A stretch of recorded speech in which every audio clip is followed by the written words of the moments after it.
usted necesita, que usted sea ministrado, que usted pueda salir por esas puertas como creyente, como cristiano, que usted es con las ideas más claras, con una firme determinación de ir en serio con el Señor y que Dios le hable. Estoy seguro de que el Señor esta tarde nos puede hablar y nos puede ministrar a todos personalmente. Por eso, Señor, te damos gracias por esta oportunidad que nos das ahora de acercarnos a tu palabra con temor y temblor, sabiendo que tú siempre hablas a través de ella. Te pido que bendigas este tiempo en el que vamos a leer tu palabra, estudiarla, escudriñar las Escrituras, y que lo que compartamos en el día de hoy sea de mucha bendición para cada uno de nosotros. Bendice también a todos los hermanos que nos están viendo y escuchando desde muchos lugares, Señor, que también la bendición les alcance a ellos, donde quiera que se encuentren. Nos ponemos en tus manos, en el nombre bendito de Jesús. Amén y amén. Si habéis prestado atención a la lectura que Irly nos leía en esta tarde, os habéis dado cuenta de que es una conversación que se produce después de la resurrección de Cristo.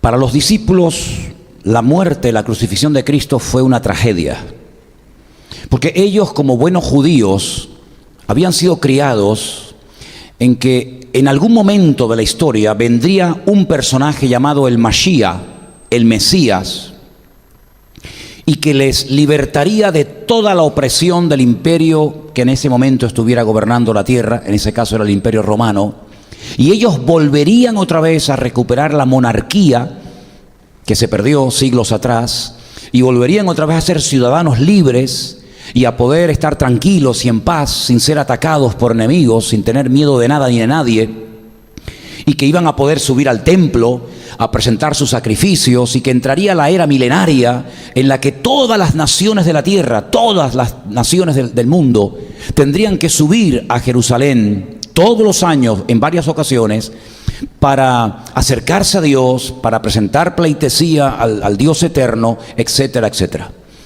Cuando Jesucristo aparece en la escena pública y algunos hombres tuvieron el honor y el privilegio de ser llamados por Él para convertirse en sus discípulos, para ellos fue algo realmente que marcó un antes y un después en sus vidas. La inmensa mayoría, no todos, pero la inmensa mayoría de los discípulos de Cristo se dedicaban al arte de la pesca. Eran gente muy sencilla, gente muy humilde. Probablemente se dedicaban a la pesca porque ni siquiera tenían un trozo de tierra para poder cultivarlo y poder criar sus animales y plantar sus hortalizas o lo que fuera. Así que se dedicaban a la pesca como algo que era obligatorio porque no había otra forma de buscarse la vida que dedicándose a eso. Las casas que todavía quedan en pie de aquellos tiempos nos dan a entender de que la gente vivía una vida muy, muy sencilla, muy rudimentaria. Ninguno de nosotros en la actualidad vive como ninguno de esa gente. Sin luz eléctrica, sin agua potable al alcance, sin baño dentro de las casas, los suelos de tierra, una pieza, máximo 2 como mucho. Era una vida, ya te digo, muy sacrificada, una vida muy dura.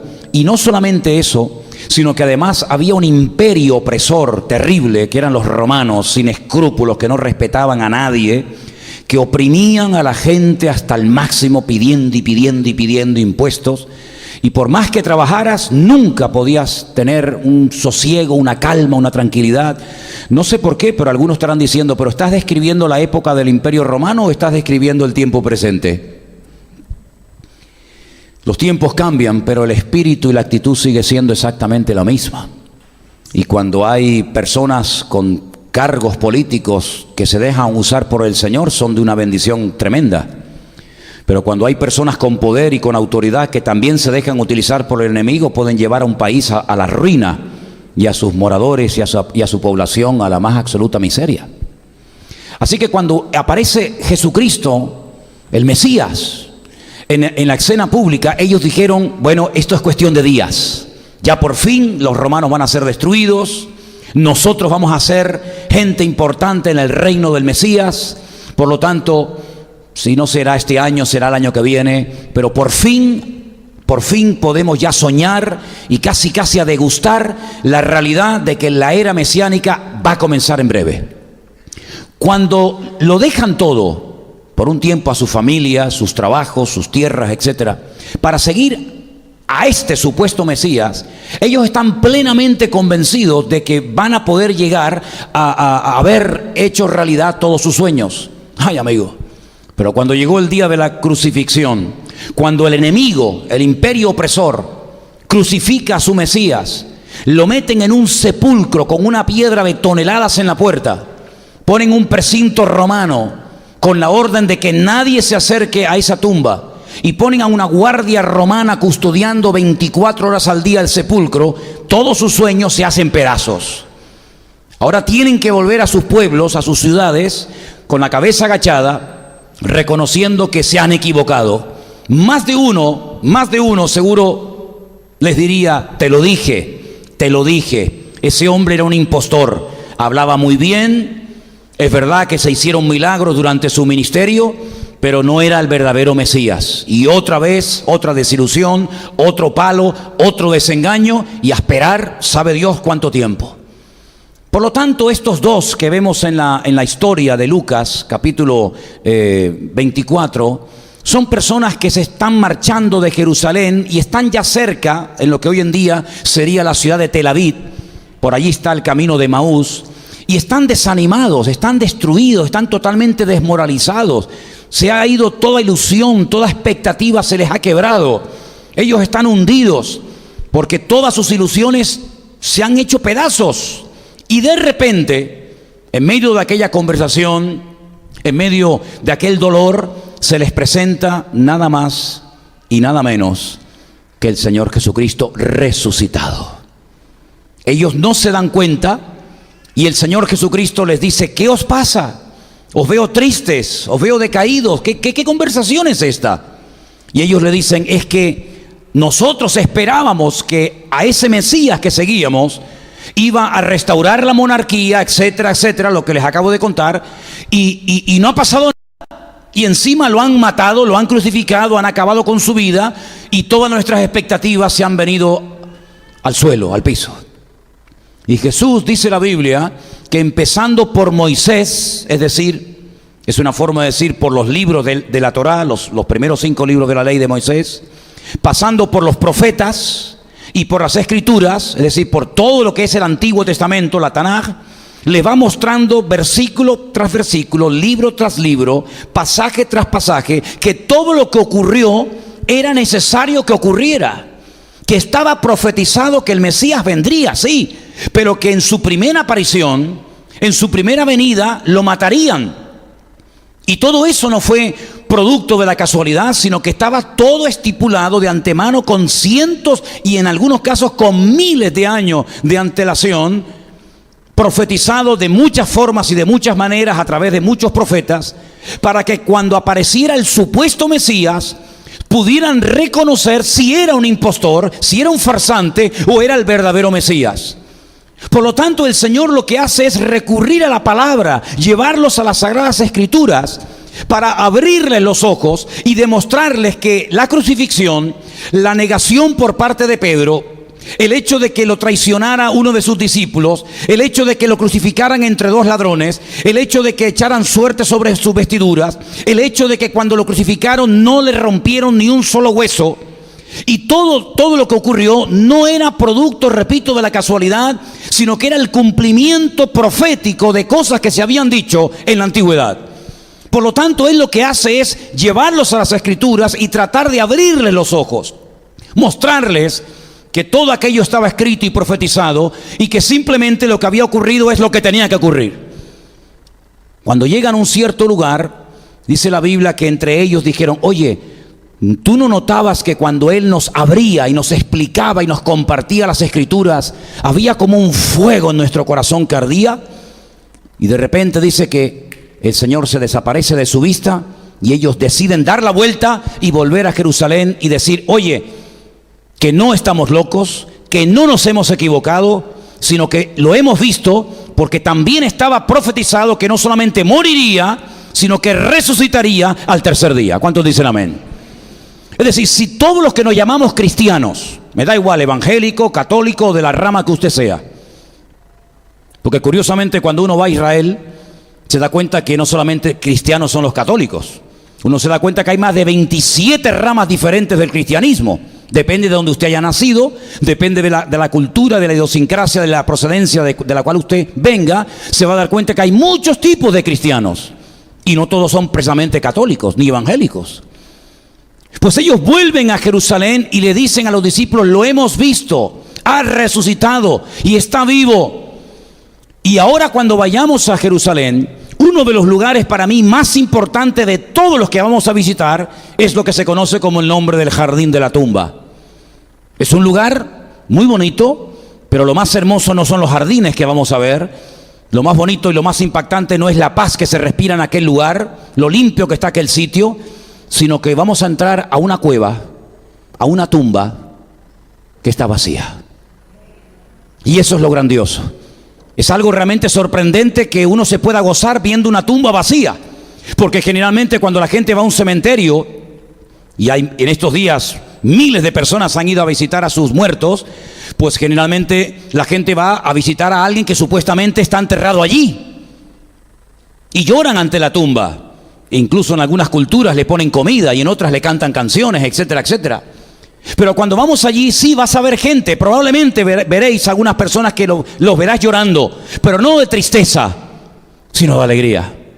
Y verás montones de personas cantando en la puerta del sepulcro, alegrándose. ¿Saben por qué? Porque Él estuvo dentro de ese sepulcro, pero ya no está, porque resucitó al tercer día y vive para siempre. ¿Cuántos dicen amén? Y eso es lo más grande de nuestra fe. Porque si nosotros los cristianos pudiéramos ir de peregrinación, como tantas y tantas religiones van a sus lugares de culto, a visitar a un cadáver, sinceramente el apóstol Pablo dedica mucho tiempo a explicar lo que hubiera ocurrido si Cristo no hubiera resucitado. Primero, si Cristo no resucitó, tampoco los que creemos en Él resucitaremos. Pero los cristianos de toda la vida, hasta en el credo que aprendimos de niño, se decía: creo en Dios Padre Todopoderoso, Creador del cielo y de la tierra, ¿sí o no? Creo en la resurrección de los muertos, ¿sí o no? Si Cristo no resucitó, tú y yo tampoco resucitaremos. Si Cristo no resucitó, nuestra fe es vana, es inútil. Porque nuestros pecados, mentira, no fueron perdonados. Porque hemos dicho durante 2000 años al mundo entero que nuestros pecados han sido perdonados por la sangre de Jesucristo. Si Cristo no resucitó, sino que simplemente murió, fue un mortal más como cualquier otro. Como Pablo, como Pedro, como María, como Santiago, como David, como Moisés, etcétera, etcétera. Si no resucitó, nuestros pecados aún siguen estando ahí, presentes delante de Dios. Si Cristo no resucitó, entonces no volverá. Y la Biblia dice que Cristo volverá otra vez y todo ojo le verá y toda rodilla se doblará y confesará que Él es el Señor para gloria de Dios Padre. Pero si no resucitó, se lo comieron los bichos en el sepulcro, entonces ¿a quién estamos esperando? A un muerto. Si Cristo no resucitó, ¿a quién le hemos cantado esta tarde, hermanos? ¿A quién le habéis cantado? ¿A un muerto? ¿Esto es un culto espiritista? ¿Cantamos a los muertos? ¿Adoramos a los muertos? ¡No! Si Cristo no resucitó en esta tarde, ¿qué hacemos aquí? Adorando a un cadáver, adorando a un muerto. No tiene sentido todo lo que hacemos. Nos estamos engañando a nosotros mismos. Somos los más dignos de lástima de la tierra, dice el apóstol Pablo. Pero amigo, si Cristo resucitó, entonces todo lo que creemos y oramos y practicamos y vivimos es verdad. ¿Cuántos dicen amén? Y le dan un fuerte aplauso a Él. ¡Aleluya! Porque Él está vivo. ¡Amén! Él está vivo. Y está aquí esta tarde entre nosotros. Dice la que está a tu lado: Cristo está esta tarde aquí entre nosotros porque está vivo. Aleluya. Si Él está vivo y creemos que está vivo, lo que Él prometió se va a cumplir. Mañana, si tú abres el último capítulo del Evangelio que se llama Mateo, y por casualidad, digo entre comillas la casualidad, lees ese versículo donde son palabras textuales de Cristo, donde dice: y he aquí yo estoy con vosotros todos los días hasta el fin del mundo. Imagínate que tú estás viviendo en otra ciudad de Tenerife o en otra parte del mundo, y mañana tú lees ese versículo, y resulta que yo por la mañana también la estoy leyendo, y otro hermano en otro país también lo está leyendo. Mi pregunta es: ¿con quién está? ¿Con el que está en Ecuador? ¿Con el que está en Estados Unidos? ¿Con el que está en Europa? ¿Con el que está en Israel? ¿Con quién está de los que están leyendo ese texto? Con todos. Pero solamente conozco a alguien que pueda estar en todas partes al mismo tiempo. Y ese no somos precisamente tú ni yo. Solamente conozco a alguien que puede estar en todas partes al mismo tiempo. Y es Dios. Solamente Dios puede ver a toda la raza humana en todas partes del mundo al mismo tiempo. Y solamente Él puede estar en todas partes con todos sus hijos al mismo tiempo. Por eso cuando leemos que el ángel del Señor, el enviado del Señor, Malaj, el ángel es el enviado de Dios, acampa alrededor de los que lo temen y les defiende, quiere decir que ese ángel no es un ángel cualquiera, es el enviado del Padre, es el enviado de Dios, porque si te protege a ti, y a ti, y a ti, y a mí, y a todos los 1.000 millones de cristianos que hay en el mundo, eso quiere decir que ese ángel es omnipresente, y el único omnipresente, y omnisciente, y omnipotente es Dios el Eterno, para Él la gloria y la honra, aleluya. Luego nuestra fe es algo impresionante. Reducir toda esa magnitud que te estoy tratando de compartir, reducir toda esa potencia espectacular de uno que lo matan, que resucita, que sale de la tumba, reducir todo eso a algo material es lo más absurdo del mundo. Reducir esa verdad profunda de un Cristo que resucitó, de un Cristo que venció al diablo, de un Mesías que resucitó de la tumba y venció a la muerte, de un Cristo que está sentado a la diestra del Padre y que volverá en una nube y pondrá sus pies, según Zacarías 14, en el monte de los olivos. Reducir todo eso a algo tangible, a algo material como plata, oro, plástico, madera o lo que sea, es una locura. Porque cuando el rey David quiso construir un templo a Dios, cosa que Dios nunca le había dicho, una de las cosas que Dios le dijo es: ¿qué casa tú me vas a hacer a mí, muchacho? Si el cielo es mi trono y la tierra es el estrado de mis pies, ¿qué dimensión le vas a dar al edificio para meter al Dios del universo? Cuando el universo es infinito, el universo es descomunalmente grande, pues Dios es más grande todavía que el universo. ¿Dónde lo vas a meter? ¿Qué tamaño tendrá la habitación? ¿Qué altura tendrá que tener ese edificio? Yo no te he dicho que me construyas una casa, porque es imposible que podamos meter a Dios en una caja. Es imposible que podamos representar a Dios en una fotografía. Es imposible que podamos hacer una imagen de Dios, porque Él es mucho más grande que todo eso. No se puede medir, no se puede pesar, no se puede, digamos, oler, pero su presencia recorre todos los cielos y la tierra. Y escucha a los hermanos en un continente y escucha a la iglesia en otra parte y sabe todo, porque es Dios eterno y Dios todopoderoso. Y entonces todo eso que está en las Escrituras es lo que el Señor intenta mostrarles, porque las Escrituras son las que te van a abrir los ojos y a sacar de la ignorancia. ¿Cuántos dicen amén? Te voy a contar algo tremendo. Para nosotros fue un regalo de Dios. No lo esperábamos. Nuestra hermana Rosy, que vive en Icod de los Vinos, tiene detrás del coche ese pescadito, sabéis que es un símbolo de los cristianos de los primeros siglos, cuyas iniciales significan Jesús Nazaret, Hijo de Dios, ¿verdad? Todo eso. Y ella tiene ese pescadito en la parte de atrás del coche. Y un día paró el coche en una calle de Icod de los Vinos. Y un señor habló con ella. Y bueno, no voy a dar todos los detalles, pero contacta con este señor que vive allí en Icod de los Vinos, que tiene un negocio allí. Y este hombre dice que está leyendo la Biblia, que ha visto los cultos que hacemos aquí en Garcilaso de la Vega, y que realmente es un hombre que tiene muy claras las cosas. Y ahí quedó. Cuando ayer decidimos ir a pasar la mañana con Rosy y pasear por las calles de Icod de los Vinos, que les recomiendo que vayan a ver ese pueblo, es un pueblo que siempre pasamos de largo, pero hay que meterse por sus calles. Es un pueblo muy bonito, tiene muchas cosas lindas que ver. Rosy me dijo: ¿te gustaría conocer a este señor? Y le dije: sí, sería muy bueno. Cuando llegamos a su negocio, había clientes, entonces no quisimos entrar, pero nos quedamos a la puerta. Cuando el hombre me ve, yo no sabía quién era, pero lógicamente él jugaba con ventaja. Él sabía quién era yo. Cuando el hombre me ve, mira, fue algo tan hermoso. Nos dimos un abrazo y me dice: yo soy tu hermano en Cristo. Mira, estas personas que estaban allí salieron. Nos hubiéramos quedado todo el día hablando con él. Es impresionante cómo este hombre hace 3 años leyendo solito la Biblia, dejó cosas que ni te puedes imaginar y tiene las ideas más claras, fíjate lo que te voy a decir, que muchos que a lo mejor se congregan en muchas iglesias, solamente leyendo la palabra de Dios, solamente leyendo las Escrituras. Está sufriendo persecución, ha sido incomprendido, ha sido rechazado, pero tiene una solidez en la fe a prueba de bombas. ¿Y sabe de dónde le viene todo eso? De la fuente, de la base, que es la palabra de Dios.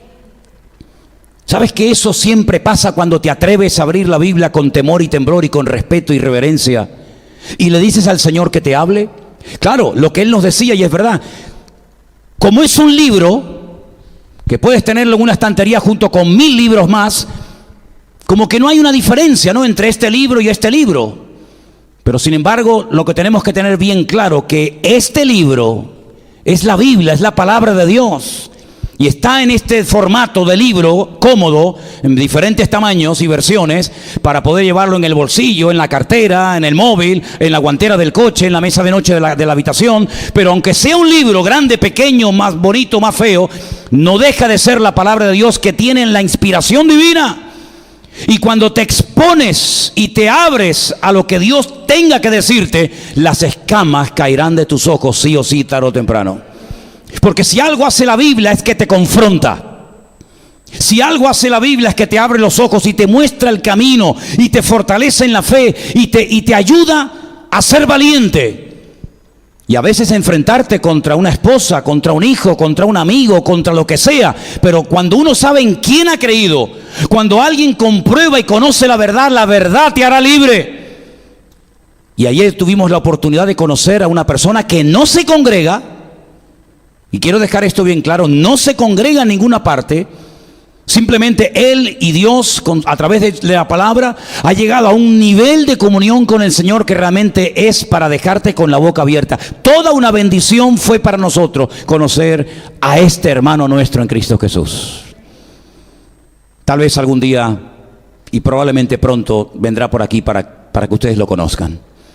Pero lo que intento decir en esta tarde es que cuando la palabra de Dios llega a tu vida, primero valórala y aprovecha la oportunidad de conocer la verdad, porque no en muchas partes, yo creo que en ninguna parte vas a encontrar la verdad, sino que la verdad hay que buscarla, y cuando la encuentres no la sueltes, porque la verdad puede transformar tu vida, pero para bien. ¿Cuántos dicen amén? Hay un versículo que quiero leerles, 2 de Timoteo 3:16, por favor. Vamos a ponerlo ahí en la pantalla para que podáis verlo y leerlo.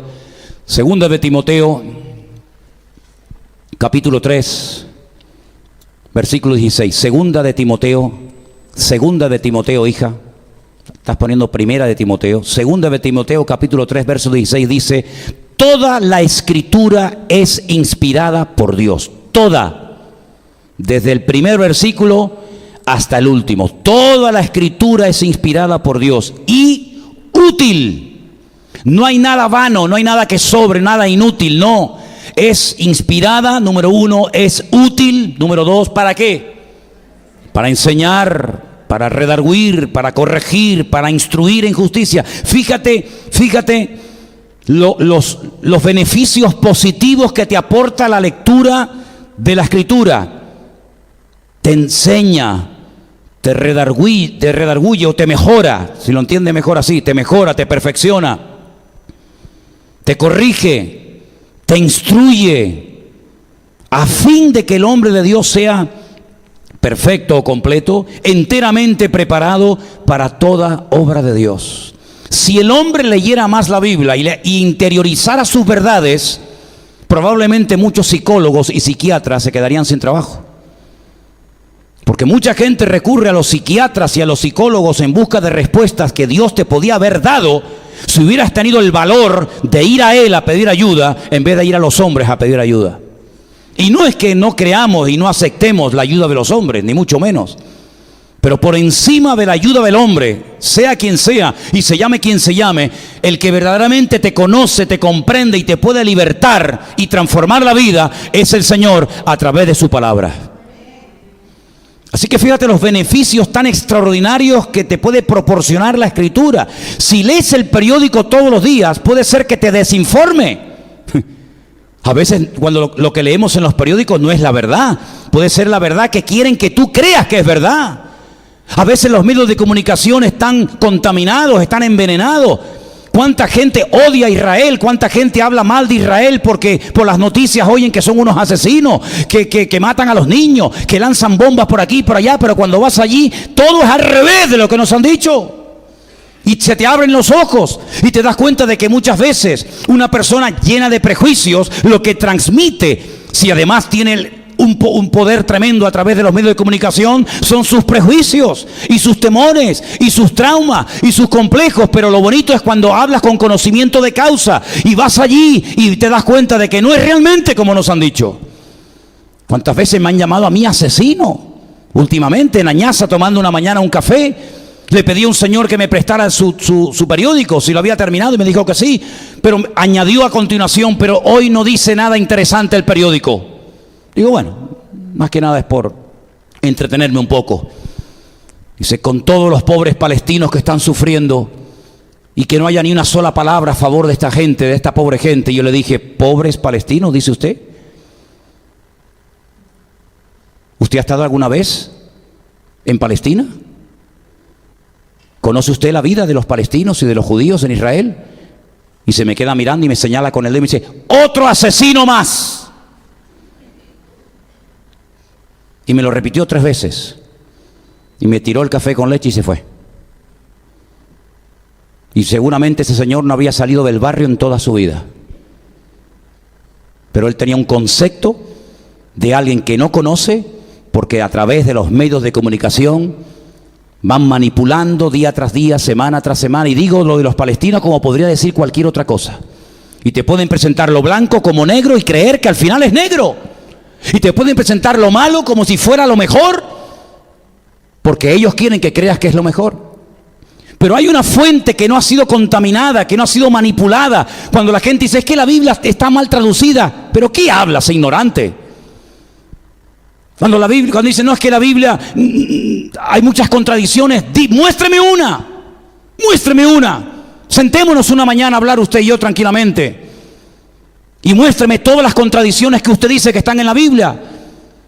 Le digo de antemano que va a perder el tiempo, porque llevo más de 40 años leyendo todos los días la Biblia y no he encontrado todavía ninguna, Y mira que he buscado y por aquí y por allá. Y como me decía este señor ayer, yo desmonto toda la Biblia y no la vuelvo a montar hasta que me convence lo que he leído. Me gustó mucho ese símil que me puso, ¿verdad? Así que, queridos hermanos y amigos, es la palabra de Dios, el don perfecto, lo más maravilloso que Dios nos ha dado después de la salvación, para que puedas tener en todo momento, en tiempo real, la voluntad de Dios en tu matrimonio, la voluntad de Dios para con tus hijos, la voluntad de Dios para con el tema de papeles que estás atravesando, o laboral, o económica, o espiritual, o de cualquier otra índole. Porque la palabra de Dios tiene un poder que transforma a la gente de una forma que ni ellos mismos son conscientes de lo que han cambiado simplemente por leer la Biblia.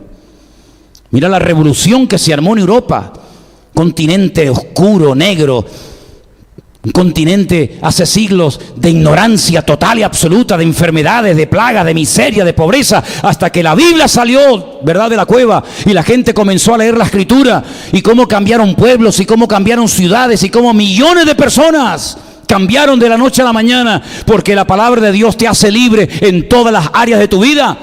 Por eso predicamos en esta iglesia la Biblia y no predicamos del periódico, ni del Quijote, ni de cualquier otro libro, porque la palabra de Dios es viva y es eficaz y vale para enseñarte, para animarte, para corregirte, para guiarte, para instruirte, para todo en la vida, hermano, absolutamente para todo. Hay un grupo de creyentes que recibieron durante un tiempo la visita de un buen predicador, pero ellos decían: bueno, ¿ya has terminado?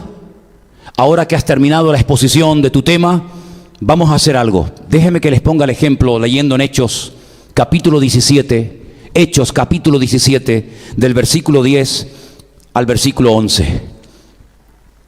Hay una ciudad que se llama Berea y allí había un grupo de creyentes muy particular. Presta atención. Inmediatamente los hermanos enviaron de noche a Pablo y a Silas hasta Berea. Y ellos, habiendo llegado, entraron en la sinagoga de los judíos. Y estos eran más nobles que los que estaban en Tesalónica, pues recibieron la palabra con toda solicitud, escudriñando, leyendo, investigando las Escrituras cada día para ver si estas cosas eran así. Porque durante siglos se han creído en tremendas mentiras, como si fueran inmensas verdades. Porque ¿cómo se puede contrastar una mentira con otra mentira? Si algo es falso y yo quiero comprobar si es falso, no puedo utilizar otro elemento falso para desenmascarar la mentira. Tendré que utilizar otra medida, tendré que utilizar una verdad para poder confrontar la mentira. Para poder confrontar las tinieblas hay que encender la luz, no irme a un sitio más oscuro todavía. La luz es lo que lo manifiesta todo, y la luz es la palabra de Dios, es Cristo a través de su palabra hablando a tu corazón. Y los de Berea eran personas que no se dejaban manipular fácilmente, que no se dejaban engatusar por cualquier predicador que viniera, fuera quien fuera, sino que ellos escudriñaban, investigaban, profundizaban en las Sagradas Escrituras, en el mapa, en la brújula, para ver si lo que este Señor nos está diciendo es la verdad o es mentira. ¿Cómo puede usted saber si lo que le estoy predicando esta noche es la verdad o es un cuento? ¿Cuál es el punto de referencia? El punto de referencia para el cristiano es la palabra de Dios. ¿Con qué limpiará el joven su camino?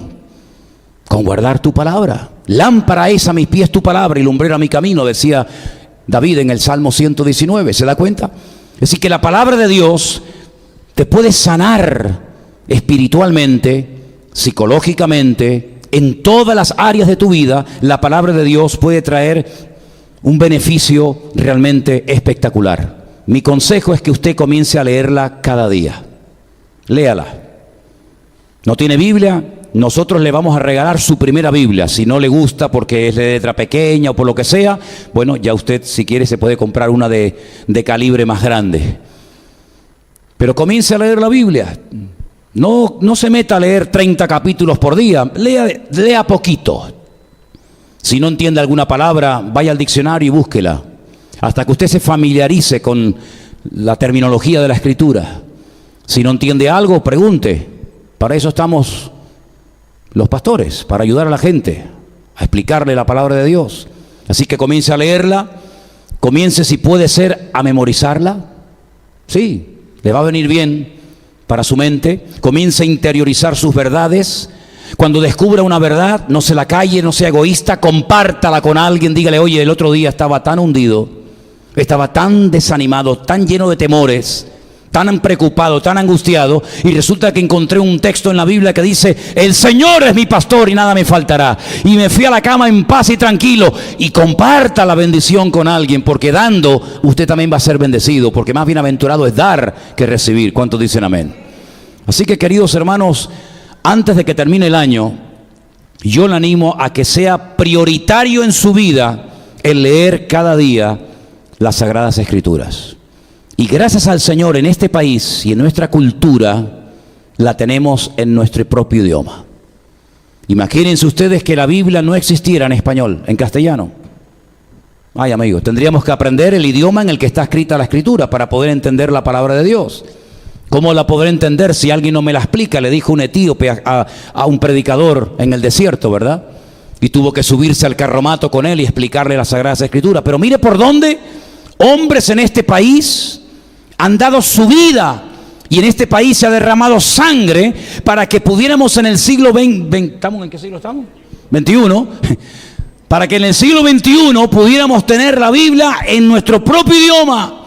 Y no le haga caso a la gente que dice: la Biblia la vas a leer pero no la vas a entender. Eso es falso, porque más bruto que yo no había nadie, y yo la leo y la entiendo.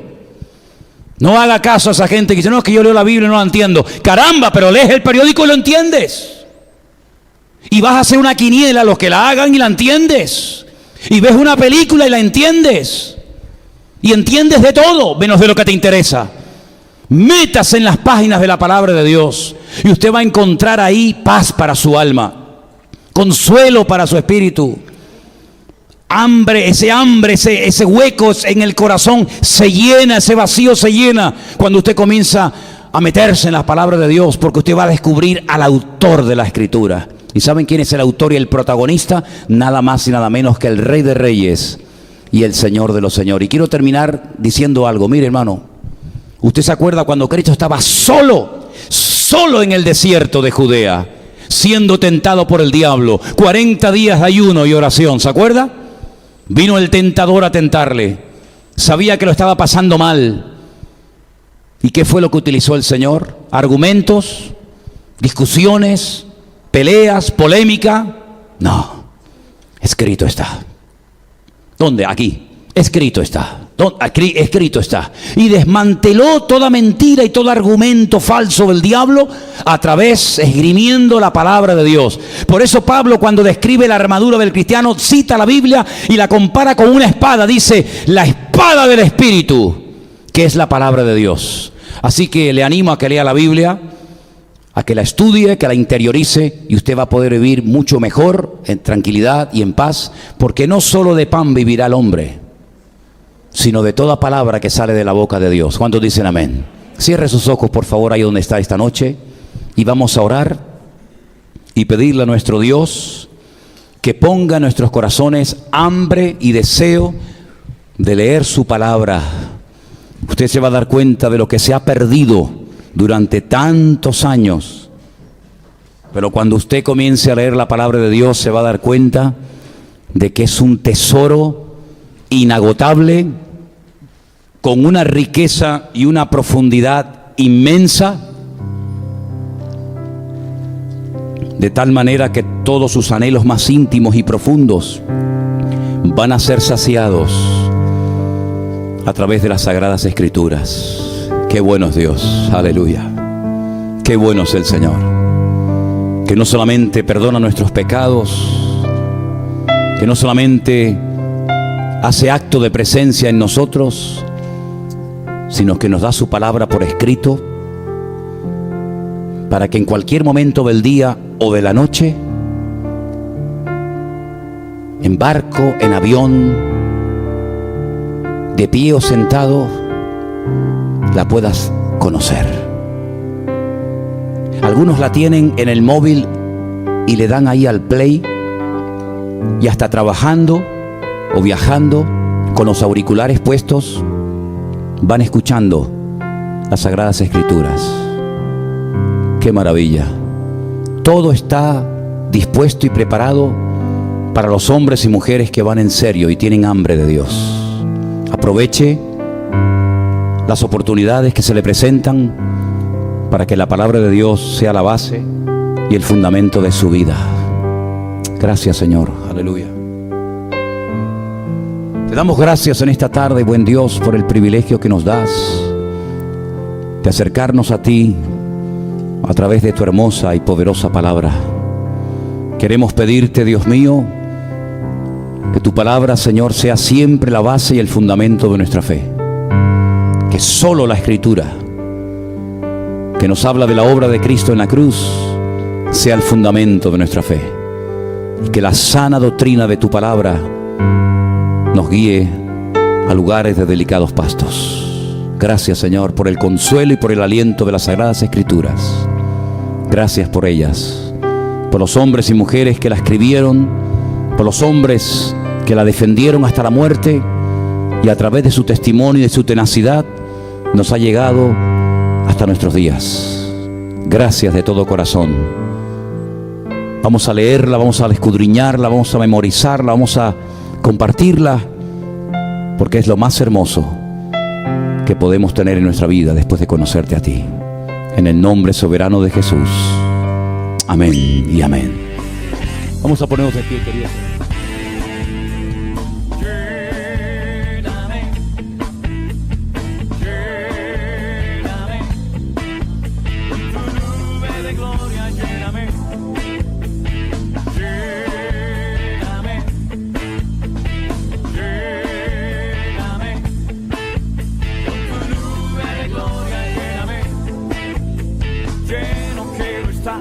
De tu poder, vida en abundancia.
3 versículos vamos a leer en esta noche.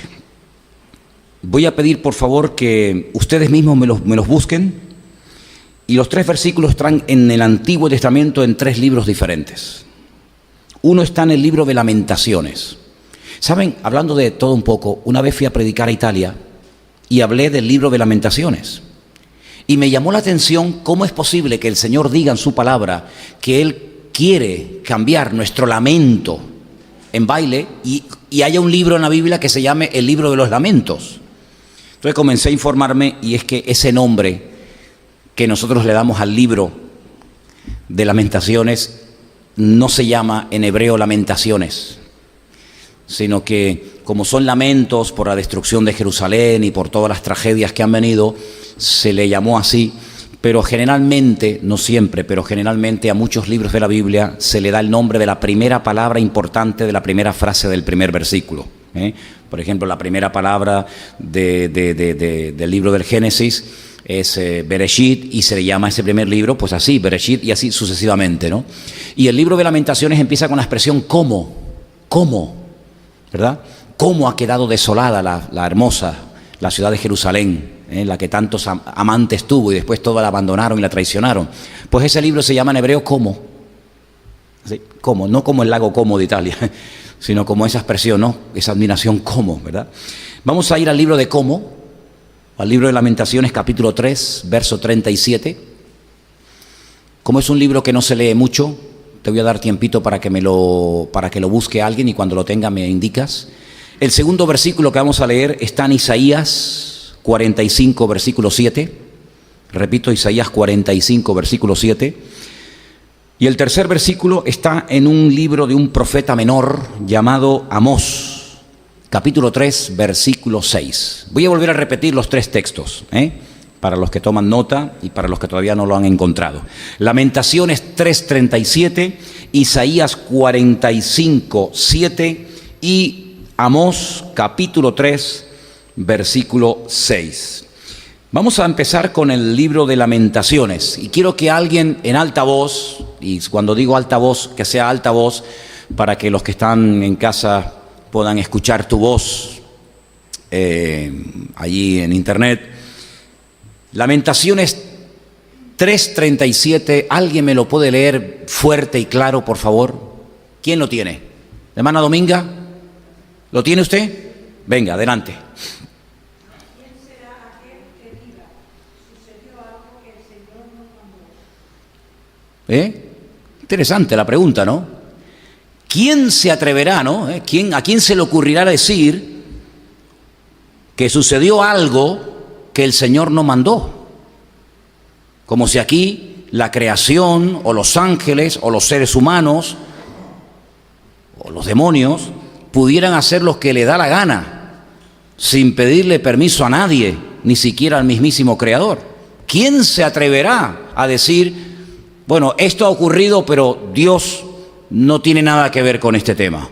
Es interesante la pregunta que lanza aquí el autor de este libro, que no es otro más que Jeremías. Quiero decirles que en nuestras Biblias tenemos el libro del profeta Jeremías y el libro de Lamentaciones, pero originalmente algunos creen que era parte de un solo libro. Versículo 38 dice, de la boca del Altísimo no sale lo bueno o lo malo y lo bueno. Nosotros tenemos un concepto a veces muy equivocado de lo que es bueno y de lo que es malo. Puede ser que lo que nosotros llamamos bueno, Dios diga, de bueno nada, eso es malo. Y puede ser que lo que nosotros decimos, no, eso es malo, Dios diga, no, eso es bueno. No te olvides que estamos en la época, el domingo vamos a hablar creo que de un tema muy, muy interesante en qué época de la historia, ¿cómo se llama esta época? Nosotros no vivimos en la época del Renacimiento, una época extraordinaria de la historia de la humanidad. Lean el Renacimiento. Yo cuando estaba en el ejército, como pasaba tantas horas sin hacer nada a veces, pues me empecé a leer y a leer y a leer libros y me leí en una semana un montón de cosas sobre el Renacimiento y es una época de la historia impresionante, pero tremenda. La cantidad de cosas que se descubrieron, los adelantos, una explosión de conocimiento a nivel mundial, bueno, viajes, etcétera, etcétera, pero no estamos en esa época. Nosotros no estamos en plena Edad Media. La Edad Media duró 1000 años. Una época tenebrosa, sucia, de ignorancia, terrible, pero nosotros no conocimos esa época.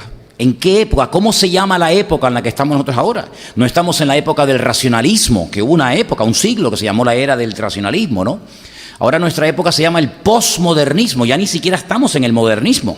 No, eso ya pasó la historia, ahora estamos en el posmodernismo. ¿Y cuáles son las características? Se van a quedar asombrados. Se van a quedar asombrados las características de esta época, cómo se están dando todas de una forma increíble, y todas ellas basadas, por supuesto, en la palabra de Dios, ¿no? Entonces estamos en una época en donde a lo bueno nos lo están presentando como si fuera malo, terriblemente malo.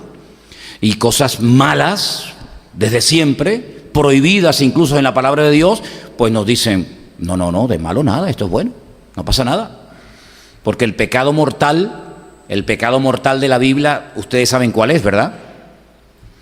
Pero el pecado mortal en esta era de posmodernismo, ¿cuál es? ¿Cuál es el pecado que la sociedad no perdona? Lo que ellos llaman la intolerancia. En el momento en el que tú llevas la contraria, o en el momento en el que tú te defines, te decantes y dices, no, eso no es así, por esto, automáticamente eres un intolerante y ya, amigos, se te cierran todas las puertas habidas y por haber. Incluso hay personas que han perdido sus puestos de trabajo y el respeto y el apoyo de la gente porque eres un intolerante. No te adaptas a los tiempos. Tremendo, ¿no? En vez de los tiempos adaptarse a nosotros, es el hombre el que tiene que adaptarse a los tiempos. ¿Por qué se lamenta el hombre viviente? Lamentes el hombre en su pecado. Si de alguna cosa tienes que lamentarte, lamentate de tu pecado, de tu condición miserable de pecador. Escudriñemos nuestros caminos. Este versículo es buenísimo. Versículo 40. Escudriñemos nuestros caminos y busquemos y volvámonos a Dios. Levantemos nuestros corazones y manos a Dios en los cielos. Oye, qué letra de una canción hay aquí, Madre mía, que hay una letra para una canción espectacular, Nosotros nos hemos rebelado, fuimos desleales y tú no perdonaste. ¿Pero de qué época estamos hablando? ¿Esto qué es, el periódico de hoy? ¿Esto es un artículo que se ha publicado hoy en El País, en el ABC o en algún periódico de hoy? ¿Esto cuándo se escribió? Esto es de la época de Jeremías. Esto es siglos antes de Cristo. Pues parece que está describiendo nuestro tiempo. Desplegaste la ira y nos perseguiste, mataste y no perdonaste. Te cubriste de nube para que no pasase la oración nuestra. Dios mismo diciendo, ni las oraciones van a llegar a mi presencia. Tremendo, ¿no? Nos volviste en oprobio y abominación en medio de los pueblos. Todos nuestros enemigos abrieron contra nosotros su boca. Temor y lazo fueron para nosotros asolamiento y quebranto. Ríos de agua echan mis ojos por el quebrantamiento de la hija de mi pueblo. Y lees el resto del libro y dice, madre mía, este hombre está destrozado. Y mira que lo advirtió, Venía en el barco en estos días. La ida para allá se me hizo muy corta, aunque el barco se movió. Yo no sé cómo fue la tormenta de los tiempos de Jonás, no fue tanto, ¿no? Pero para allá el barquito se movió. Para acá no, para acá el barco vino muy tranquilo y me dio tiempo para estar leyendo. Y venía leyendo al profeta Jeremías, y creo que ya lo dije en una ocasión, seguro que sí. Pero 40 años se pegó Jeremías, diciendo, si no se arrepienten, si no van a dejar de pecar y no van a cambiar, lo mejor que pueden hacer, fíjate lo que les proponía, era rendirse, abrir la puerta de la ciudad de Jerusalén, entregarse al enemigo, porque esta batalla no la vais a poder ganar, porque no tenéis el apoyo de Dios. Claro, el rey Sedequías, que era el que en aquel momento estaba reinando sobre la casa de Judá, decía, pero qué disparate nos estás diciendo, ¿cómo que nos vamos a rendir al enemigo? Tendremos que pelear contra el enemigo. Y Jeremías le decía, claro, tenemos que pelear contra el enemigo cuando sabemos que Dios nos respalda y nos apoya. Pero ¿cómo vamos a ir a una guerra sin Dios? Estamos locos. Y como en esta guerra Dios no nos va a apoyar porque estáis en desorden, estáis en pecado, estáis en el peor momento de vuestra historia como país, ríndanse y así podrán salvar la vida. Y a ti, Ezequías, Sedequías, yo te digo que no tengas miedo del rey de Babilonia, de Nabucodonosor, porque te va a perdonar la vida. Hombre, te va a llevar cautivo a su tierra, eso está más claro que el agua, pero no va a matar a tus hijos, no va a violar a tus mujeres, no te va a hacer daño a ti. No había manera. Lo metieron hasta en la cárcel, en pozos vacíos, pero que estaban llenos de barro, y allí lo metían, y el hombre quedaba como clavado en aquel pozo, de tal manera que cuando quisieron sacarlo, dice que tuvieron que ponerle trapos debajo de los sobacos para que al tirar de él no lo partieran, ¿verdad? Y dice que a escondidas de noche el rey llamaba al profeta Jeremías y le decía: no le digas a nadie que te he llamado, ¿eh? A ver, dime de verdad, palabra de Dios, ¿qué dice el Señor que tenemos que hacer? Y él les decía: ya te lo he dicho, rey, que te rindas al rey de Babilonia, que Dios no está con nosotros. En otros momentos sí estuvo, pero ahora no, que hemos pecado, que ya la gloria de Dios no está con nosotros, que esta ciudad está entregada a la destrucción, y como el país no se va a arrepentir, ni queréis cambiar, entréguense, y así no te van a matar. Y él le decía: sí, pero en cuanto sepan que yo soy el rey, me van a hacer daño. Y dice: tú no temas por tu vida, el Señor te va a cuidar, te va a proteger. Lo volvían otra vez a meter en la cárcel a pan y agua. Y llegó, lamentablemente, la destrucción. ¿Quién permitió que el templo de Jerusalén fuera destruido? ¿Quién permitió aquello? Dios. ¿Quién permitió que las murallas de Jericó, la muralla de Jerusalén se derrumbaran? Dios. ¿Quién le permitió al rey Nabucodonosor, rey pagano, idólatra, etcétera, etcétera, que destruyera y matara a miles y a miles y a miles de personas en Jerusalén? Dios. ¿Quién le permitió al rey Nabucodonosor y a su capitán Nabuspasarán, creo que se llamaba así, que llevara a miles de personas a Babilonia, entre ellos los jóvenes que hablamos antes, en la canción que cantamos, y incluido Daniel? ¿Quién permitió toda aquella masacre? Dios, ¿sí o no? Porque dice aquí, lo hemos leído esta noche: ¿quién será aquel que diga que algo sucedió y que Dios no lo mandó? A Sedequías se escapó de noche. Hay una cueva en Jerusalén por la cual él huyó y se fue hasta el desierto, y en Jericó dice que lo atraparon, le arrancaron los ojos y se lo llevaron encadenado a Babilonia, y allí murió después de haber matado a sus hijos y violado a las mujeres, etcétera, etcétera. ¿Te das cuenta las tragedias que se podían haber evitado? Las muertes, la sangre derramada que se podía haber evitado si este hombre se hubiera rendido y hubiera dicho: mira, pues en esta guerra no vamos a perder ni un minuto, porque Dios no está con nosotros. Y cuando Dios está con nosotros, adelante, hermano, no hay que tenerle miedo a nada ni a nadie. Pero, hermano, como te metas en un lío en el cual Dios no te haya metido o te haya dicho que te metieras, puedes perder la vida. Puedes perder la vida. Y te recuerdo que solamente tenemos una. Bueno, pues todo esto lo permitió el Señor. No fue el diablo el que destruyó Jerusalén, ¿eh? Nabucodonosor fue un instrumento. ¿Sabes que en el libro de Jeremías hay un momento en el que el Señor a Nabucodonosor lo llama mi siervo Nabucodonosor?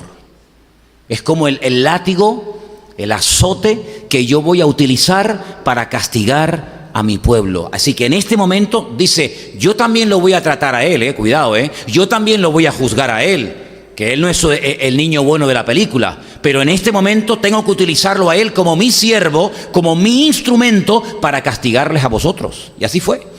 País un desastre, el templo quemado, bueno, un desastre. Quedaron unos poquitos.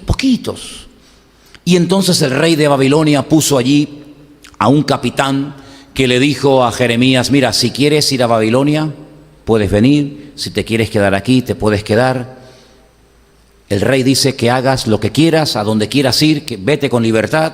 Él suelta hoy tus cadenas y te libra de la muerte. Jeremías dice: no, yo me quedo aquí. Se quedaron muy pocas personas en el país. Y entonces dice que comenzaron a venir los poquitos que habían quedado, imagínate, arruinados, heridos. Se reunieron con el profeta Jeremías y le dijeron: hemos visto el desastre profetizado por ti durante 40 años, que se ha cumplido literalmente al pie de la letra, y lo que queremos pedirte es que ores por nosotros. Queremos que consultes al Señor Todo esto lo leía en este viaje que he hecho en estos días. Ha sido un tiempo extraordinario, ¿no? Queremos que consultes, que hables con el Señor y que le digas: háblame, Señor, para que este pueblo sepa lo que ahora tiene que hacer. Ya no tenemos casas, ni fincas, ni tenemos futuro, ni presente, no tenemos nada. Y lo que el Señor te diga, lo obedeceremos y cumpliremos con la palabra del Señor. Muy bien. Jeremías se va a orar y se pega 10 días. 10 días. A mí me hace gracia cuando hay gente que dice: no, es que Dios me dijo, es que Dios me dijo, Dios te dijo. Y estos hombres de Dios se tenían que pegar a veces semanas esperando en la presencia del Señor, y tú descuelgas el teléfono y ya Dios te dice: hola, ¿qué tal? Buenos días. Una cosa increíble, ¿no? A los 10 días viene Jeremías, reúne a todos y dice: tengo palabra del Señor para todos ustedes. Bueno, gloria a Dios, por fin, ahora sabemos lo que vamos a hacer. El Señor me dice que les diga que la idea que tienen de irse a Egipto, porque claro, en Egipto siempre había trabajo. Yo no sé cómo son las cosas, pero en Egipto siempre hay agua, en Egipto siempre hay trabajo, en Egipto parece que siempre todo va bien. Pues el Señor me dice que les diga que ni se les ocurra ir a Egipto, porque la espada que teméis, las pestes que teméis y el miedo que tenéis de quedaros aquí, el rey de Babilonia también va a ir a Egipto. Fíjate la distancia que hay, ¿eh? No sé cómo estás de geografía, pero de Babilonia hasta Egipto hay una tirada.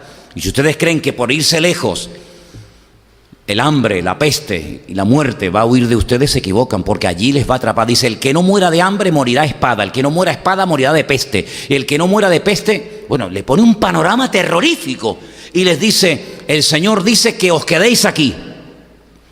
Es un disparate, pero si el Señor lo dice, pues gloria a Dios, que nos quedemos aquí, porque aquí el Señor nos bendecirá y vamos a poder levantar el país. Y bueno, y aunque esto pinta muy feo, pues el Señor nos dice que no temamos y que aquí vamos a ser bendecidos y tal y cual. Termina la exposición del profeta Jeremías. La respuesta del pueblo fue: gloria a Dios, qué bueno, por fin sabemos lo que tenemos que hacer, ¿sí? Cuando yo leí aquello, yo digo: Dios mío, pero esto, ¿cómo puede ser esto, Señor?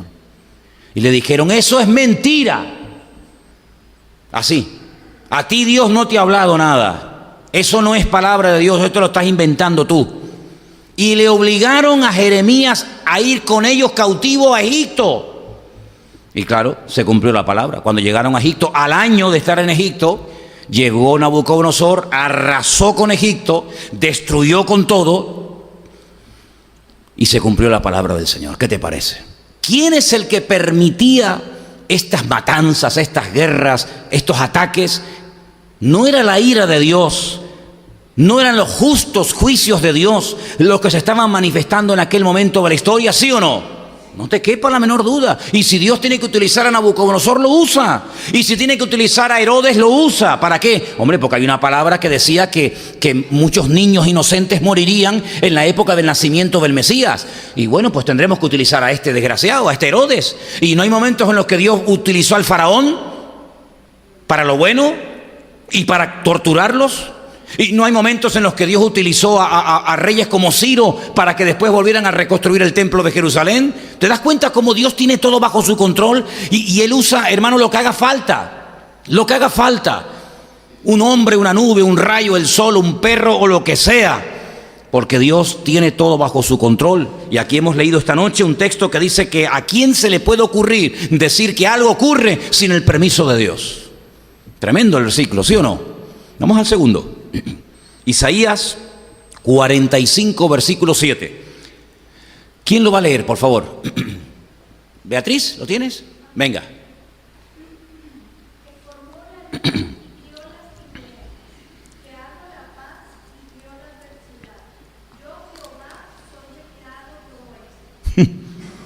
Dios formó la luz. ¿Cuántos lo creen? Dijo Dios: sea la luz, y fue la luz. Así que con la primera parte del versículo, ¿estamos de acuerdo, sí o no? Bien. Creó las tinieblas, ausencia de luz, tinieblas. Hago la paz, sí o no. Pero en la segunda parte, ¿crees? Y creo la adversidad. Hombre, en lo de la paz sí, pero la adversidad será el otro, ¿no? Será el diablo, ¿no? No, eso no dice el versículo. La Biblia dice que yo formo la luz y creo las tinieblas, que hago la paz y creo la adversidad. Yo soy el Señor el que hago todo esto. Cuando tú comiences a conocer más del Señor, te vas a dar cuenta de que Dios puede hacer mucho más de lo que tú te puedas imaginar.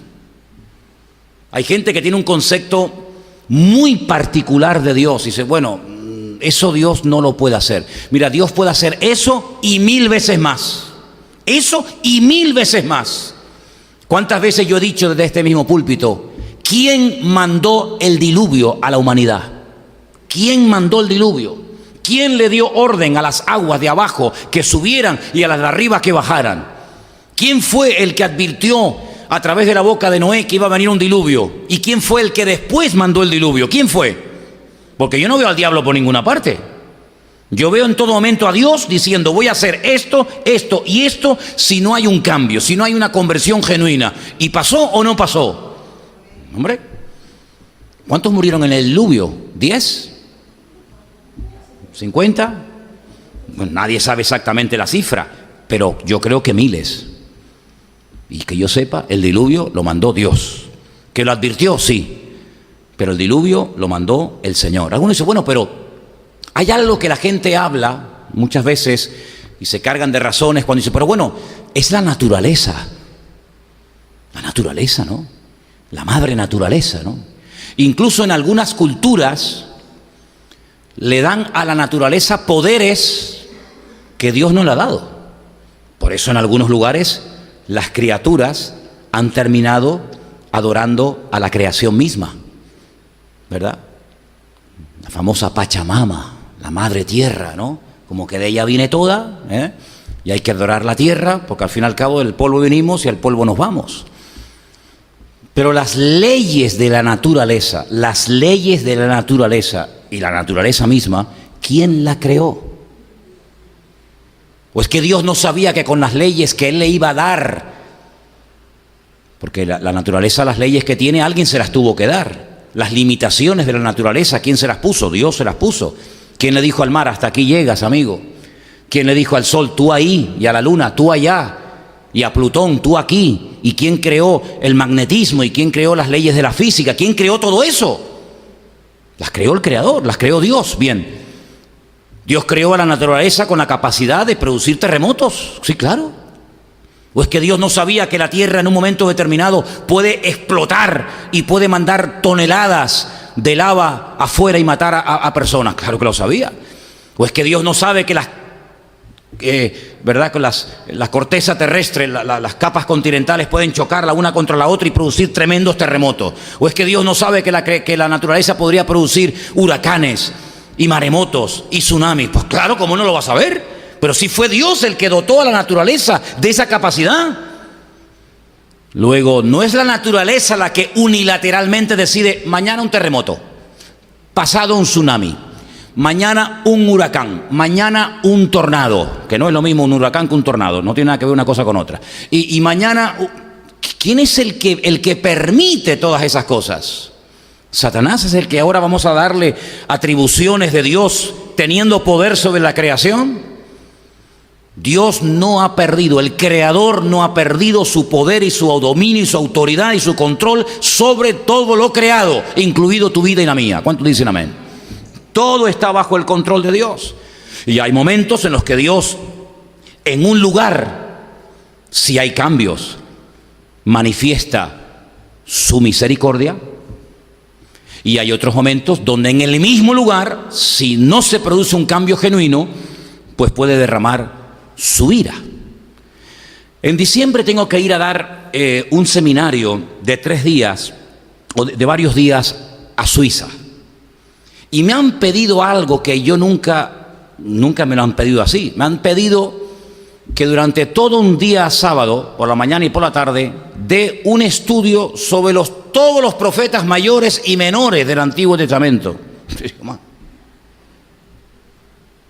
Nahum, Habacuc, Sofonías, Malaquías, Ageo, Isaías, Jeremías, Daniel, Ezequiel. Claro, tú imagínate las horas que me tengo yo que pegar para poder explicar uno por uno cada profeta, cada libro que dicen bueno, imagínate, un trabajo de chinos aquello, ¿no? En fin. Pues resulta de que en el libro de Jonás, estoy haciendo un resumen de cada libro para poder explicar, en el libro de Jonás, el Señor manda a este hombre al imperio más corrupto de la tierra, al más depravado, a un imperio que no solamente ganaba batallas, sino que a los que conquistaba los machacaba como si fueran ratas. Los quemaban, los empalaban, les cortaban la cabeza, los torturaban, le hacían las mayores barbaridades que te puedas imaginar. Esos eran los asirios, cuya capital era Nínive. Y allí le dice el Señor al profeta Jonás, vete a predicarle. Es como si el Señor mañana me dice, vete a predicar a, no sé, ¿dónde estarán ahora? En Siria o en Afganistán o en Irán. Vete a predicarles a los jefes del ISIS, del Daesh. Digo, ¿quién yo? Señor, ¿no puedes mandar a Juan Carlos? Señor, manda... No, quiero que vayas tú. Yo, así en crudo diría, Dios, con los sitios que hay, no me puedes mandar a otro sitio, ahora tengo yo que ir allí. Además, cuando me vean que soy cristiano, que soy pastor, imagínate. Claro, Jonás dice, yo no voy allí ni loco. Judío, que voy a predicarles en contra de su religión, en contra de sus barbaridades. Así el hombre salió corriendo. Es que criticamos a Jonás, pero es que yo también lo hubiera hecho, hermanos. Y claro, él se fue en un barco de vela, yo me hubiera ido en lo más rápido, y cuanto más lejos mejor. Pues el Señor, oye, no paró hasta llevarlo a Nínive. Y para sorpresa de él, el hombre predica y se convierte en todos se convierte, desde el mayor hasta el menor. El rey se humilló, hasta los perros, dice la Biblia, que ayunaron ese día, y Nínive no fue destruida y se salvó milagrosamente. Nunca ha habido un ejemplo de una ciudad entera que se haya convertido, por lo menos entre comillas temporalmente, como en el tiempo de Jonás.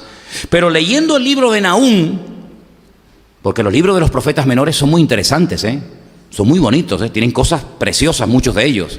En el libro de Nahum, aproximadamente entre 100, 150 años después de Jonás, todo el libro de Nahum habla acerca de la destrucción de Nínive. Es decir, que aquella conversión aparentemente les duró como muchos 150 años. A los 150 años, el mismo Dios que perdonó a Nínive, el mismo Dios que tuvo clemencia y misericordia y piedad de esa ciudad corrupta, pues llega y la destruye. El mismo Dios. No es que Nínive fue perdonada por Dios y Nínive fue destruida por el diablo. No. Es que el Dios que perdonó a Nínive es el mismo Dios que luego destruye a Nínive. El mismo. Y hay gente que no entiende este concepto de la naturaleza de Dios, que como Dios es muy bueno, pues claro, Dios no puede permitir ninguna cosa que se nos vaya de nuestro concepto, de nuestro... No, Dios puede permitir mucho más de lo que tú te imaginas. Y vuelvo a repetir lo que dije al principio del culto. A mí no me sorprenden que de vez en cuando se vean las manifestaciones del justo o de los justos juicios de Dios. A mí lo que me sorprende es que no se vean más. A mí lo que me sorprende es que España no haya sido destruida hace siglos. Porque si ustedes leen a los dramaturgos de hace 80, 90, 100 y pico de años en España, y ustedes leen lo que aquellos hombres decían de la sociedad española hace 150, 200 años, pues yo digo, pero si esta gente levantara la cabeza hoy en día, ¿se morirían otra vez? Porque ya hablaban de corrupción, hablaban de divisiones, hablaban de celos, hablaban de envidia, hablaban de barbaridades. Y yo digo, pues 150 o 200 años después, estamos peor que nunca. Así que a mí no me sorprende que en España haya sequía. A mí lo que me sorprende es que todavía haya agua en los ríos y que de vez en cuando llueva en España. A mí lo que me sorprende es eso, no que no llueva, sino que todavía siga lloviendo.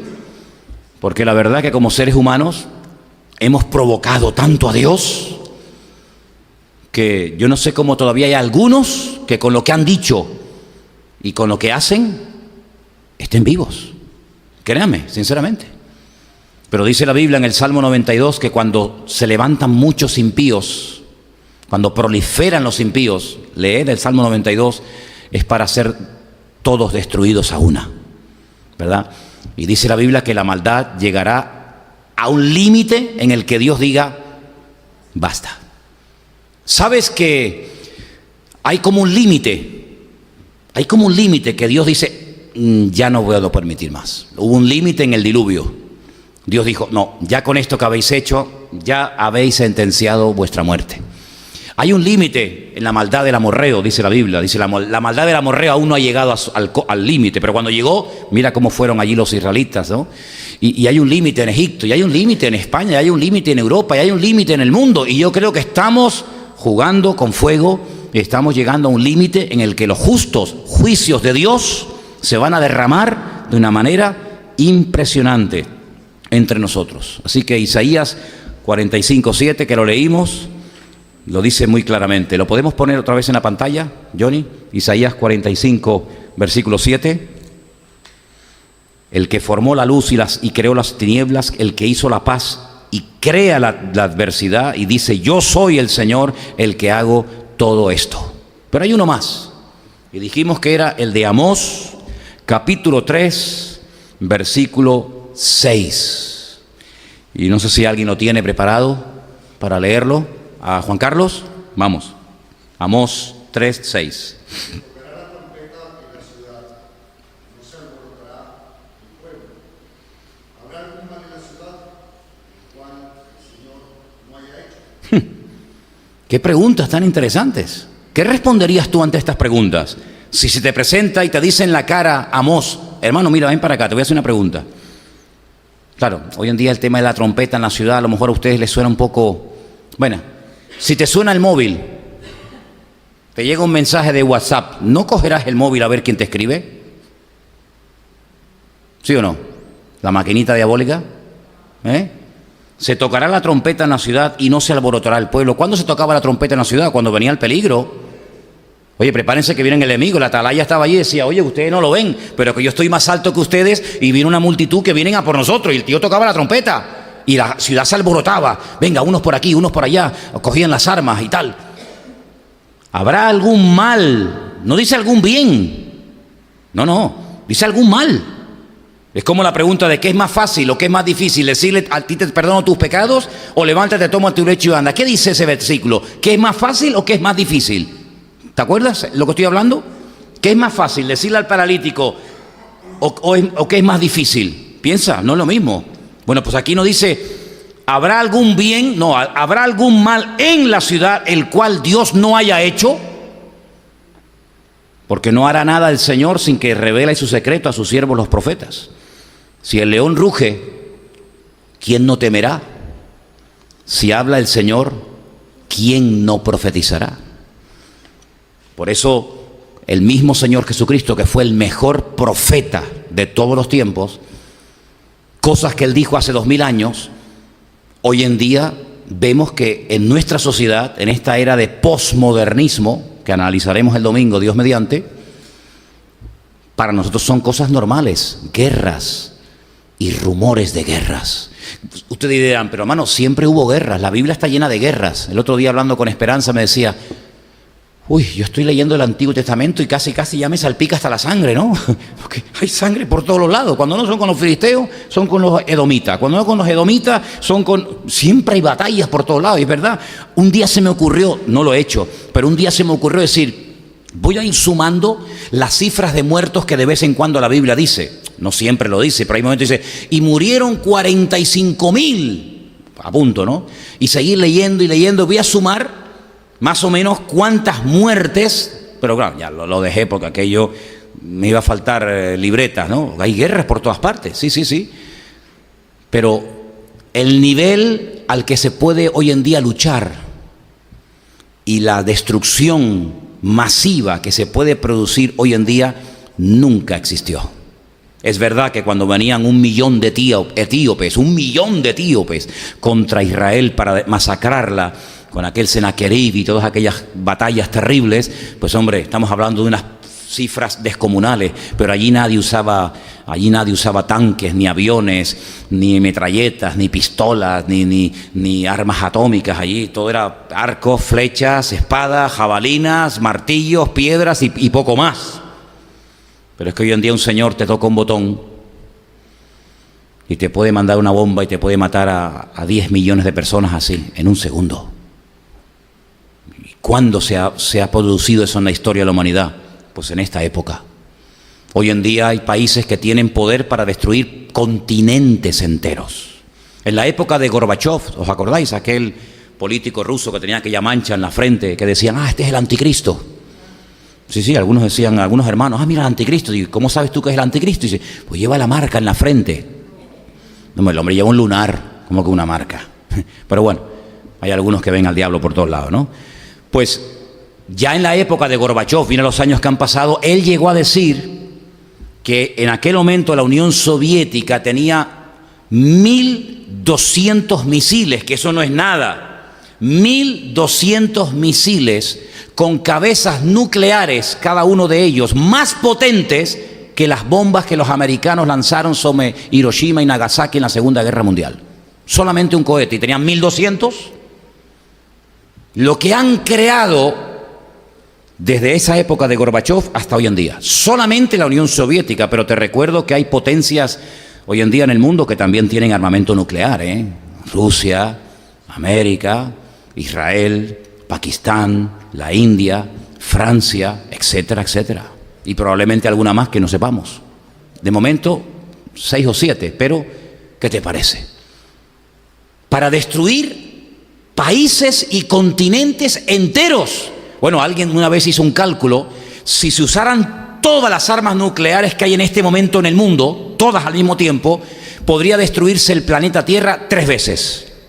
Todas las montañas, todos los ríos, todos los mares, todos los océanos, absolutamente todo, 3 veces. Destruimos la Tierra 1 vez, 2 veces y 3 veces. ¿Qué razón tenía Albert Einstein? Albert Einstein en los años 50 cuando dijo, si llegamos a una tercera guerra mundial, si llegamos, que vamos a ir a ella, la cuarta guerra mundial pelearemos con piedras y palos. Eso ya lo dijo Albert Einstein en los años 50. Si hay una tercera, la cuarta será con palos y piedras, porque no quedará títere con cabeza. ¿Qué te parece, amigo? Pues estamos a punto de que o bien o bien el otro, o bien por la derecha, o bien por la izquierda, en cualquier momento, porque claro, si tú tienes algo, ¿no tienes la tentación de usarlo? Si tú te compras un buen móvil y lo tienes en la caja, siempre en la cajita, ¿no? Y tú dices, tengo ganas de abrirlo y encenderlo y este botón para qué es y tal. ¿Sí o no? ¿Tú serías capaz de estar 1 año con el último modelo, el iPhone 8, ¿no? Ese es el último, ¿no? Digo yo, no sé, tú sabes. El iPhone 8, el más perfecto. Te lo compras mañana y llegas a casa y dices, mira, el iPhone que me compré, ¿cuál es? El 8. No, el 8 ya. Sí, el que te saca una foto y te quita kilos y te quita las arrugas y todo. ¡Qué maravilla! ¿Serías capaz de tenerlo hasta fin de año sin abrirlo, sin sacarlo de la caja? Yo no. Ustedes que están en un nivel superior, ¿verdad? Comprarte un coche, una moto, no sé, algo, ropa, zapatos, lo que sea, y decir, en los próximos 5 años no lo voy a usar. Y un inconverso, hijo del diablo, que odia a todo el mundo y que tenga un poder tan espectacular en la punta de sus dedos y que no tenga la tentación de hacer así. Es mucha tentación, hermanos. Es mucha la tentación. Pero si ante un fruto, seres perfectos y puros, santos, fueron incapaces de decir no ante un fruto, me da igual si era pera, manzana, melocotón o aguacate, me da igual, en su perfección más absoluta, cuando el hombre nunca iba a tener ese nivel de santidad y de comunión con Dios, fueron incapaces de no decir, dame un poco.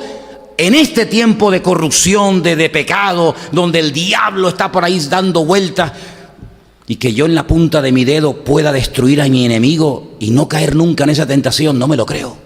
No me lo creo. ¿Por qué no ha sucedido? Por una sola razón. Por una sola razón. ¿Sabéis cuál es? Porque Dios de momento no lo ha permitido. Con los millones de musulmanes que tenemos viviendo en Europa y en España, no hay cientos, no digo miles, no hay cientos, no hay docenas en Europa que les encantaría destruir a infieles con bombas, con lo que sea, ¿por qué no sucede más?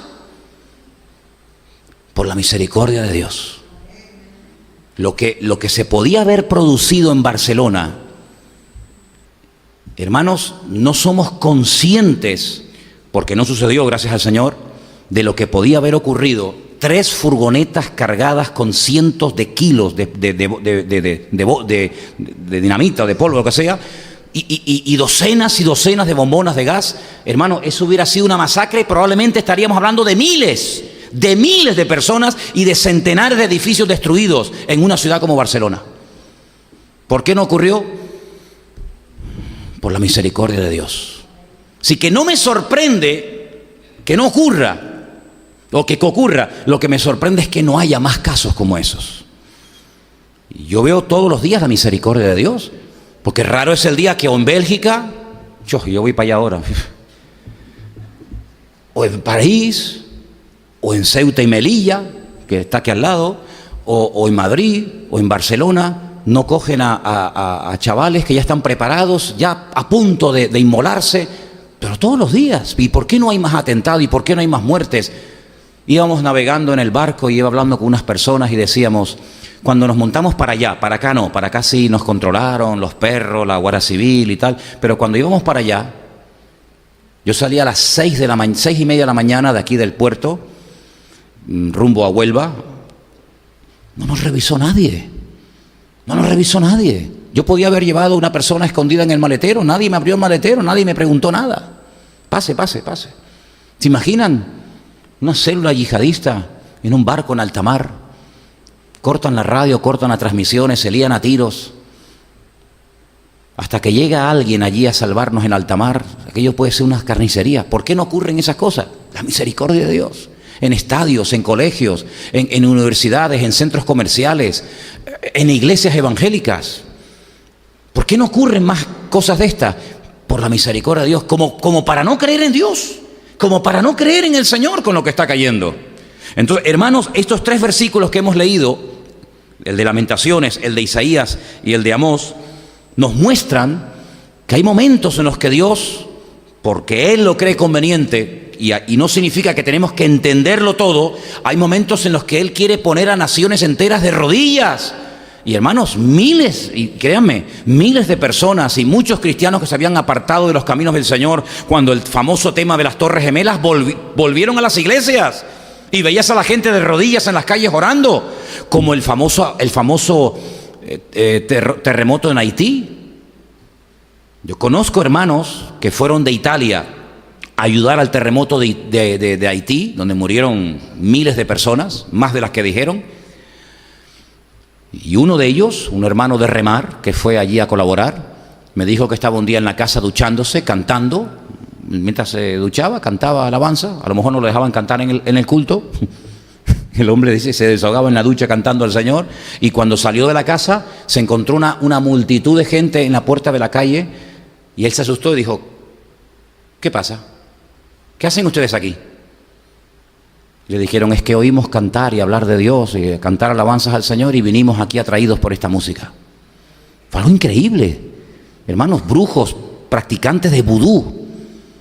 El escalafón más elevado de la santería, de la brujería, convertidos al Señor, llorando en las calles. Algo impresionante. Bueno, el Señor permitió aquel tremendo terremoto para llevar a Haití de rodillas. Yo no sé cuánto durará ese tiempo. Fue como Nínive, ¿no? Te arrepientes hoy y 100 años más tarde te tengo que destruir. Pero hay momentos que un terremoto, hay momentos que las Torres Gemelas, hay momentos que una guerra, hay momentos que una persecución ponen a países enteros de rodillas. Hombre, el Señor lo que quiere es que nos pongamos de rodillas y que nos humillemos a las buenas.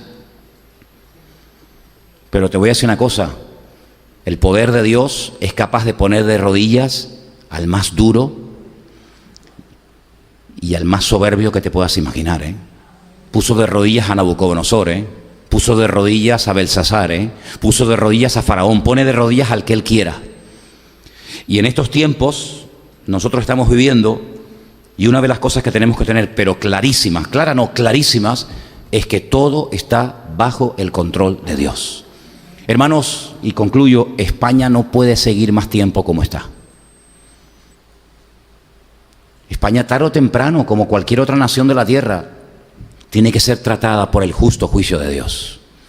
Y si lo de Cataluña, como en su momento lo de la ETA o lo que fuera, tiene que llevar a este país a buscar de Dios y a pedir misericordia y clemencia del Señor, pues bienvenido sea el justo juicio de Dios. Porque repito, Dios no tiene ninguna necesidad de pedirle permiso a nadie, y Dios no le va a pedir perdón jamás a nadie. El perdón en el concepto de Dios no entra. Eso es algo de nuestra relación de nosotros con Él, pero Dios no tiene que pedirle perdón a nadie, porque cuando Dios hace algo no tiene que decir, ay, perdón, me equivoqué, lo siento. No, Dios cuando hace algo lo hace justo. Las pruebas de Dios son justas, los juicios de Dios son justos, todo lo que Dios hace es justo, aunque nosotros con nuestro nivel muy limitado de justicia no entendamos todo lo que ocurre. Yo conozco gente que buscó en la enfermedad a Dios, ya que en la salud no lo buscabas, ya vas a ver cómo lo vas a buscar cuando te digan que te quedan 3 meses de vida, ya vas a ver cómo vas a orar y ya vas a ver cómo te vas a humillar, que no siempre ocurre. Hemos tenido casos de personas que saben que se están muriendo, le hemos pedido que si querían que oráramos por ellos y nos han dicho descaradamente, no. Bueno, vale, ni la enfermedad te doblega, ¿no? Muy bien, pero nunca dirás que no tuviste tu oportunidad.